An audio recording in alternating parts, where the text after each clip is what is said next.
મોટી તાકાત આ દુનિયાની સૌથી મોટી શક્તિ એ પરિવાર છે. આખી દુનિયા જીતી જાય માણસ જો પરિવાર સાથે હોય તો, અને જીતેલી દુનિયા હારી જાય માણસ જો પરિવાર ભેગો ના હોય તો. આ પરિવાર છે ને એ દુનિયાની તાકાત છે. સંયુક્ત પરિવારમાં શું થાય? ખામીઓ તૂટી જાય, ખૂબીઓ ખીલતી જાય. મારે તો માણસ હરતો જાય, જિંદગીનો માણસ જીતતો જાય. અને જો જોવું હોય ને તો હમણાં એક મૂવી આવ્યું છે સમ કિલિયન સન્સ. હા, જોવા જશો. મેં આ મૂવી જોયું, મને શું શીખવા મળ્યું?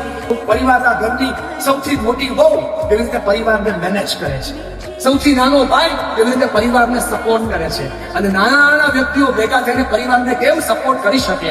અને યુવાનો હોય અને વડીલો હોય એની મેન્ટાલિટી અલગ અલગ હોય, પણ સૌ સાથે બેસે ને તો સમાધાન ચોક્કસ મળે છે. આ સંઘવીયન સરસ મૂવી એકવાર જોવા જેવું છે. તમને બધાને રિક્વેસ્ટ કરું છું, એકવાર સમય રહે ને પરિવારની સાથે જાજો, સમજણના સેતુ આપોઆપ ખોલવા લાગશે. આ થાય તો સમસ્યાઓના સમાધાન થાય. આ ખોટું નથી, એટલે પ્રશ્નો છે. બોલો હા કે ના?